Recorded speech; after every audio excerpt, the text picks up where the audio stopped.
The Asari were the first species to discover the Citadel.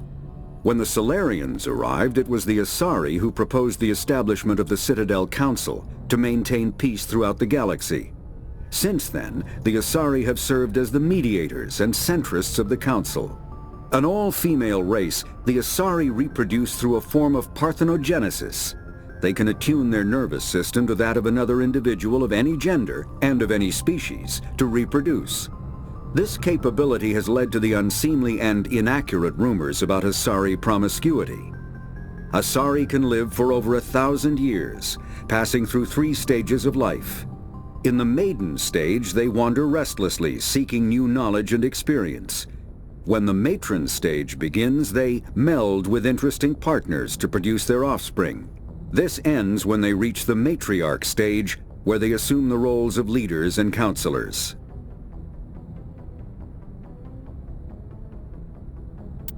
The second species to join the Citadel, the Salarians, are warm-blooded amphibians with a hyperactive metabolism. Salarians think fast, talk fast, and move fast. To Salarians, other species seem sluggish and dull-witted. Unfortunately, their metabolic speed leaves them with a relatively short lifespan. Salarians over the age of 40 are a rarity. The Salarians were responsible for advancing the development of the primitive Krogan species to use as soldiers during the Rachni Wars. They were also behind the creation of the genophage bioweapon the Turians used to quell the Krogan rebellions several centuries later. Salarians are known for their observational capability and non-linear thinking. This manifests as an aptitude for research and espionage. They are constantly experimenting and inventing, and it is generally accepted that they always know more than they are letting on. Roughly 1,200 years ago, the Turians were invited to join the Citadel Council to fulfill the role of galactic peacekeepers. The Turians have the largest fleet in Citadel space, and they make up the single largest portion of the Council's military forces.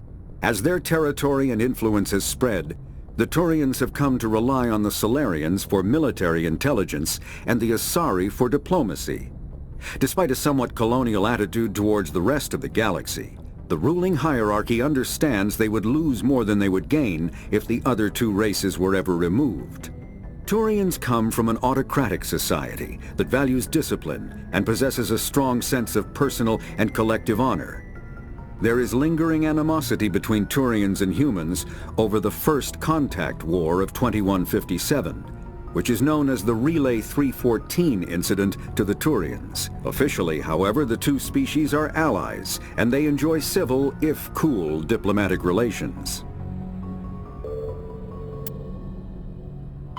50,000 years ago, the Protheans were the only spacefaring species in the galaxy. They vanished in a swift galactic extinction. Only the legacy of their empire remains. They are believed to have built the mass relays and the Citadel, which have allowed numerous species to explore and expand throughout the galaxy. Prothean ruins are found on worlds across the galaxy. While surprisingly intact for their age, functioning examples of Prothean paleotechnology are rare. Time and generations of looters have picked their dead cities and derelict stations clean. Some believe the Protheans meddled in the evolution of younger races. The Hanar homeworld of Kadje, for example, shows clear evidence of former Prothean occupation. The presence of a former Prothean observation post on Mars has caused a rebirth of interventionary evolutionists among humans. These individuals believe the god myths of ancient civilizations are misremembered encounters with aliens.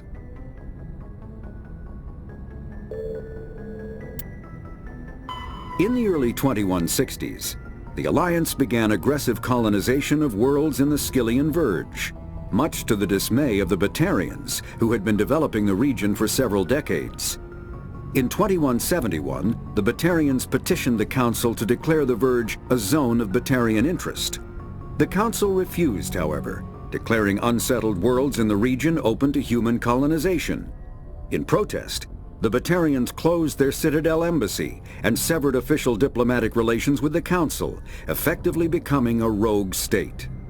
They instigated a proxy war in the Verge by funneling money and weapons to criminal organizations urging them to strike at human colonies.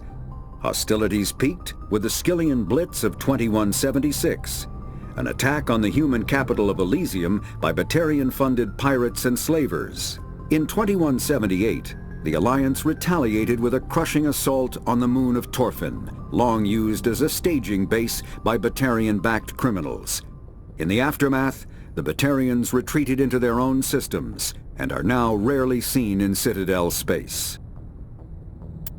The Geth are a humanoid race of networked AIs.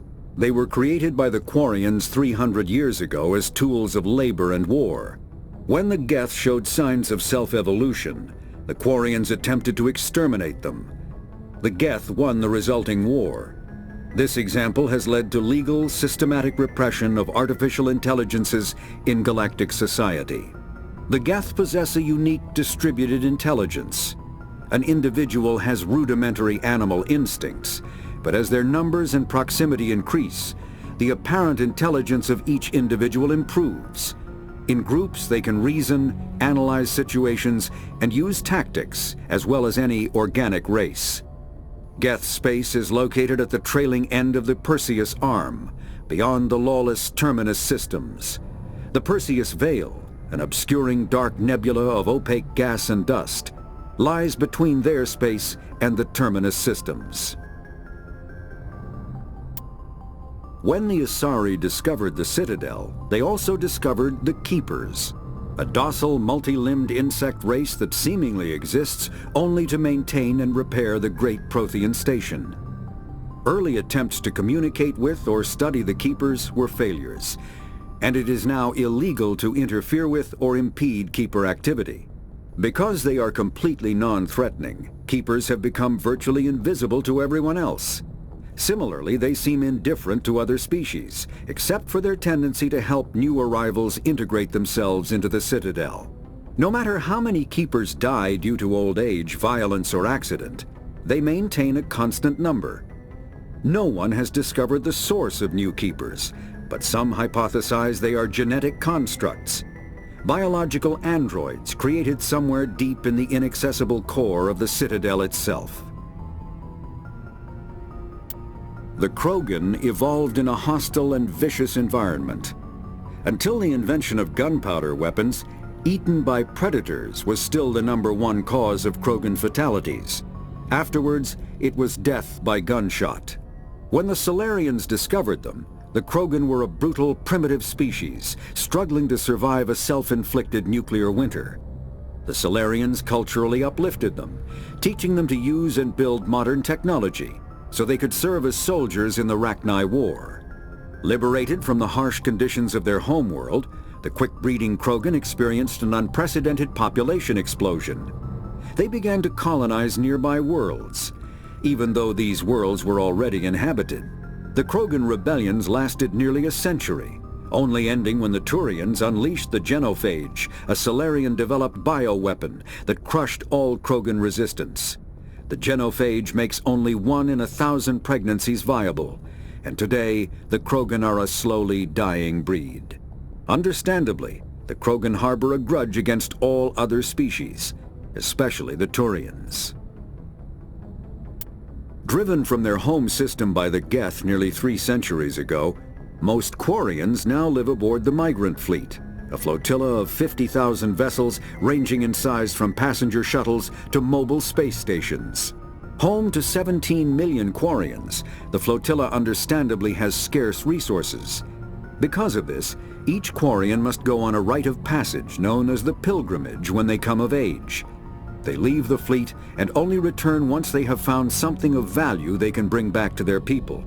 Other species tend to look down on the Quarians for creating the Geth and for the negative impact their fleet has when it enters a system.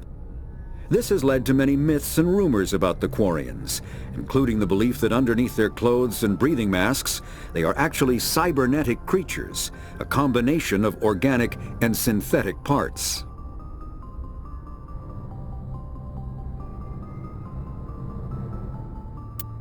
The Volus are a member species of the Citadel with their own embassy, but they are also a client race of the Turians.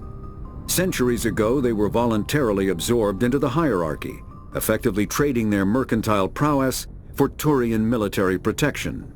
Erun, their homeworld, lies far beyond the normal life zone of its star. However, the world has a high-pressure greenhouse atmosphere that traps enough heat to support an ammonia-based biochemistry. As a result, the Volus must wear pressure suits and breathers when dealing with other species, as conventional nitrogen-oxygen air mixtures are poisonous to them, and in the low-pressure atmospheres tolerable to most species, their flesh will actually split open. Volus culture is tribal, bartering lands and even people to gain status. This culture of exchange inclines them to economic pursuits. It was the Volus who authored the Unified Banking Act, and they continue to monitor and balance the Citadel economy.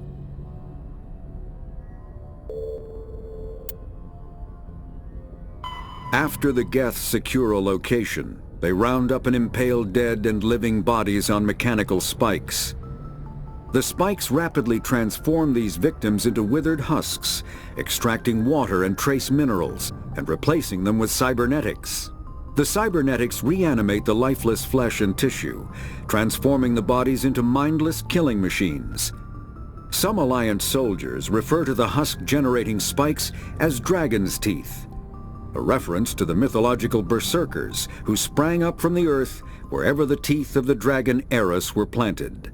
Dragon's teeth and husks bear little resemblance to other pieces of Geth technology. No one is sure why a synthetic race would bother to drain the minuscule amount of recoverable resources from organic corpses, though the value of reusing them as shock troops is obvious.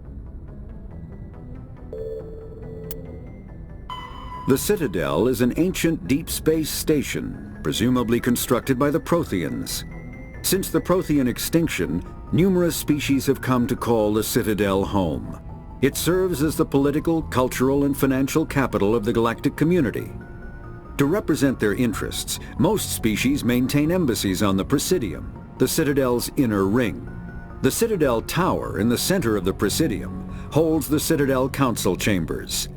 Council affairs often have far-reaching effects on the rest of the galactic community.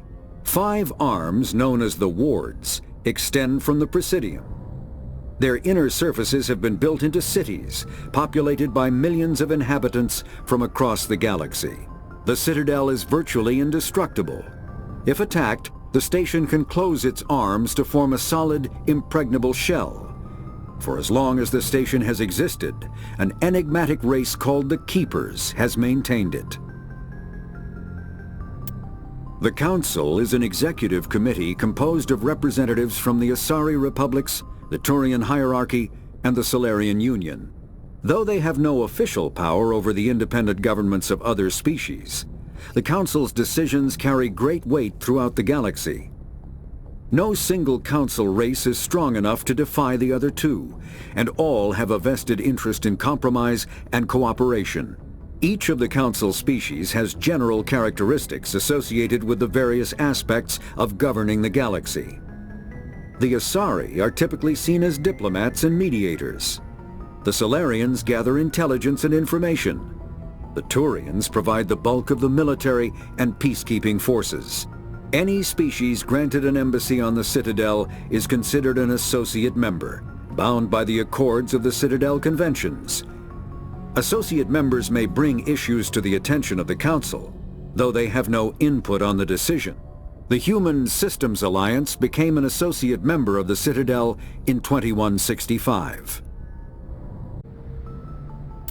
Citadel space is an unofficial term referring to any region of space controlled by a species that acknowledges the authority of the Citadel Council. At first glance, it appears this territory encompasses most of the galaxy. In reality, however, less than 1% of the stars have been explored. Even Mass Effect FTL drive is slow relative to the volume of the galaxy. Empty space and systems without suitable drive discharge sites are barriers to exploration. Only the mass relays allow ships to jump hundreds of light years in an instant, the key to expanding across an otherwise impassable galaxy. Whenever a new relay is activated, the destination system is rapidly developed. From that hub, FTL drive is used to expand to nearby star clusters. The result is a number of densely developed clusters, thinly spread across the vast expanse of space, connected by the mass relay network. Spectres are agents from the Office of Special Tactics and Reconnaissance, and answer only to the Citadel Council. They are elite military operatives, granted the authority to deal with threats to peace and stability in whatever way they deem necessary. They operate independently or in groups of 2 or 3. Some are empathetic peacekeepers, resolving disputes through diplomacy. Others are cold-blooded assassins, ruthlessly dispatching problem individuals. All get the job done one way or another, often operating outside the bounds of galactic law. The Spectres were founded after the Solarians joined the Council. For many years they operated in secrecy as backroom problem solvers. Only after the Krogan rebellions did their activities become publicized. Assignment of a Spectre is less contentious than a military deployment, but makes it clear that the Council is concerned about a situation. The Systems Alliance is an independent supranational government representing the interests of humanity as a whole. The Alliance is responsible for the governance and defense of all extrasolar colonies and stations. The Alliance grew out of the various national space programs as a matter of practicality. Sol's planets had been explored and exploited through piecemeal national efforts. The expense of colonizing entire new solar systems could not be met by any one country. With humans knowing that alien contact was inevitable, there was enough political will to jointly fund an international effort. Still, the Alliance was often disregarded by those on Earth until the First Contact War. While the national governments dithered and bickered over who should lead the effort to liberate Shanxi, the Alliance fleet struck decisively. Post-war public approval gave the Alliance the credibility to establish its own parliament and become the galactic face of humanity.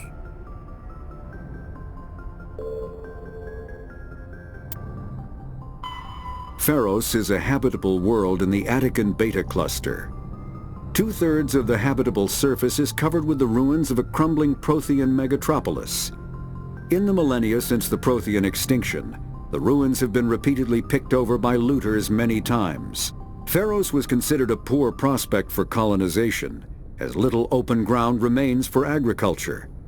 The only sizable freshwater sources are the poles, which are tapped by the decaying Prothean aqueduct systems. The dead cities, while in good condition considering their antiquity, are of uncertain stability. Ground level is congested by a dozen meters of fallen debris, and the air is fouled by dust. In 2178, the Human Exogeny Corporation announced its intention to place a permanent colony on Pharos to thoroughly explore the ruins. The pioneer settlement was placed on the upper levels of several intact skyscrapers, using the surviving Prothean aqueducts and rooftop hydroponic gardens to support the population. Noveria is a cool, rocky world with most of its hydrosphere locked up in massive glaciers. A privately chartered colony world, the planet is owned by the Noveria Development Corporation Holding Company. The NDC is funded by investment capital from 24 high-technology development firms and administrated by an executive board representing their interests. The investors built remote hot labs in isolated locations across Noveria's surface. These facilities are used for research too dangerous or controversial to be performed elsewhere, as Noveria is technically not part of Citadel space and therefore exempt from Council law. By special arrangement, Citadel's special tactics and reconnaissance agents have been granted extraterritorial privileges, but it remains to be seen how committed the executive board is to that principle. Given its unique situation, it is understandable that Noveria is often implicated in all manner of wild conspiracy theories. The Terminus systems are located on the far side of the Attican Traverse, beyond the space administered by the Citadel Council or claimed by the Human Systems Alliance. It is populated by a loose affiliation of minor species, united only in their refusal to acknowledge the political authority of the Council or adhere to the Citadel conventions. Their independence comes at a price. The Terminus is fraught with conflict. War among the various species is common, as governments and dictators constantly rise and fall. The region is a haven for illegal activities, particularly piracy and the slave trade. At least once a year, a fleet from the terminus invades the nearby Attican Traverse. These attacks are typically small raids against poorly defended colonies. The Council rarely retaliates, as sending patrols into the terminus systems could unify the disparate species against their common foe, triggering a long and costly war. There are between 2 and 400 billion stars in the galaxy, and less than 1% of them have ever been visited or had their systems properly surveyed. Humanity's early expansion into the Attican Traverse was haphazard, a desperate race to claim habitable planets where populations can be economically settled. Ignored in the wake of this land grab were thousands of less hospitable worlds, each potentially rich with industrial resources. The wealth of entire solar systems lies untapped, waiting for corporate survey teams or independent pioneers to discover and exploit them. However,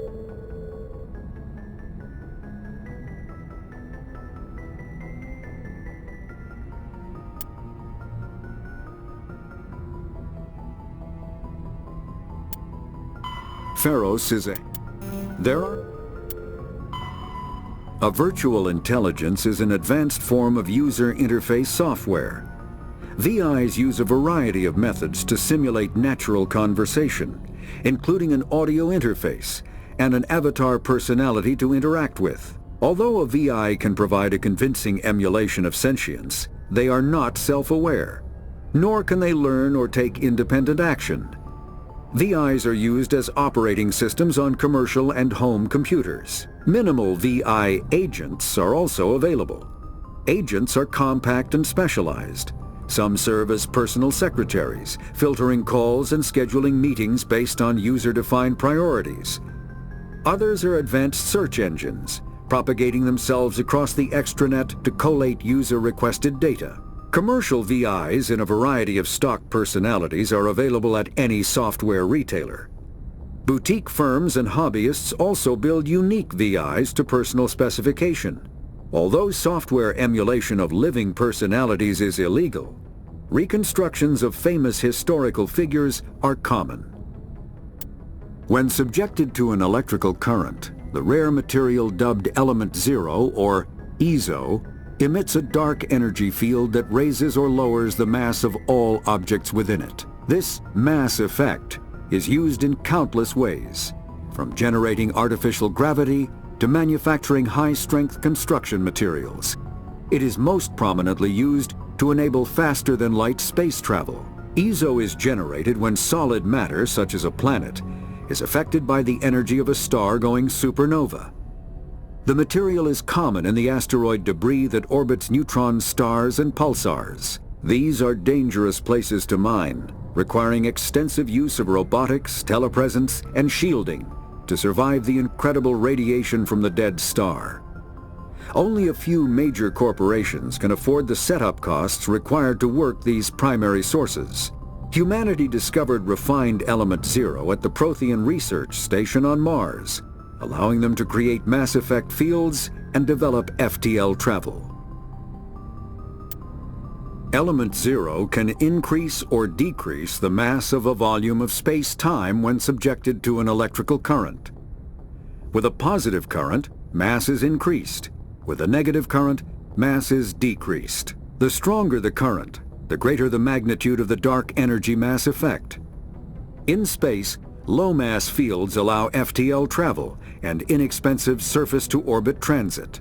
High-mass fields create artificial gravity and push space debris away from vessels. In manufacturing, low-mass fields permit the creation of evenly blended alloys, while high-mass compaction creates dense, sturdy construction materials.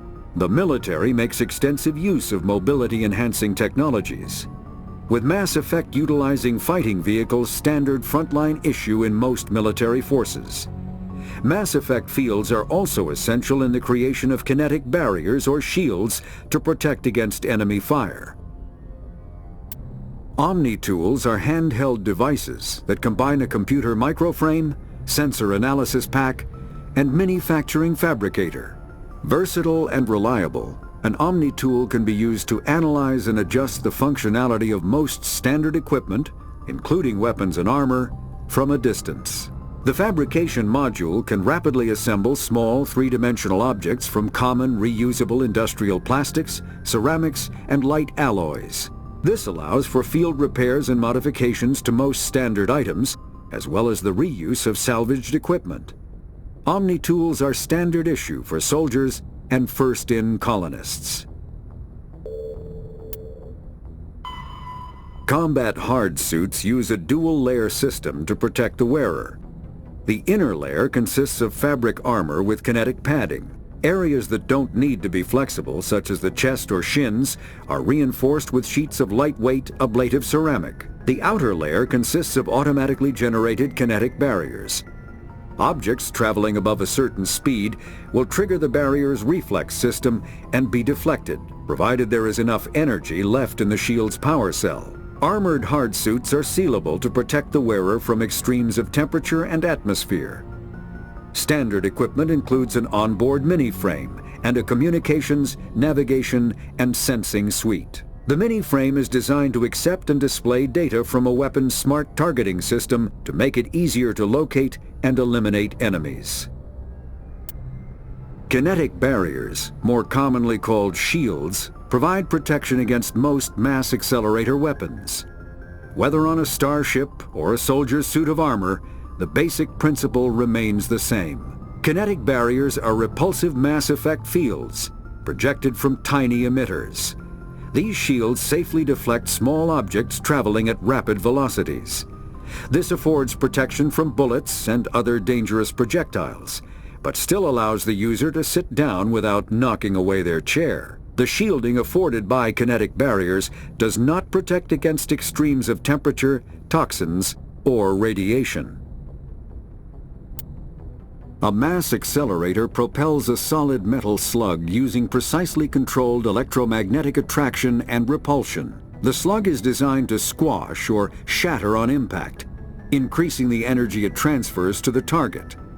If this were not the case, it would simply punch a hole right through, doing minimal damage. Accelerator design was revolutionized by Element Zero. A slug lightened by a mass effect field can be accelerated to greater speeds, permitting projectile velocities that were previously unattainable. If accelerated to a high enough velocity, a simple paint chip can impact with the same destructive force as a nuclear weapon. However, mass accelerators produce recoil equal to their impact energy. This is mitigated somewhat by the mass effect fields that rounds are suspended within. But weapon recoil is still the prime limiting factor on slug velocity. Medigel is a common medicinal salve used by paramedics, EMTs, and military personnel. It combines several useful applications: a local anesthetic, disinfectant, and clotting agent all in one. Once applied, the gel is designed to grip tight to flesh until subjected to a frequency of ultrasound. It is sealable against liquids, most notably blood, as well as contaminants and gases. The gel is a genetically engineered bioplasm created by the CERTA Foundation, a medical technology megacorp based on Earth. Technically, Medigel violates Council laws against genetic engineering, but to date, it has proved far too useful to ban. All modern infantry weapons, from pistols to assault rifles, use micro-scaled mass accelerator technology. Projectiles consist of tiny metal slugs suspended within a mass-reducing field, accelerated by magnetic force to speeds that inflict kinetic damage. The ammo magazine is a simple block of metal. The gun's internal computer calculates the mass needed to reach the target based on distance, gravity, and atmospheric pressure, then shears off an appropriate-sized slug from the block. A single block can supply thousands of rounds, making ammo a non-issue during any engagement. Top-line weapons also feature smart targeting that allows them to correct for weather and environment. Firing on a target in a howling gale feels the same as it does on a calm day at the practice range. Smart targeting does not mean a bullet will automatically find the mark every time the trigger is pulled. It only makes it easier for the marksman to aim.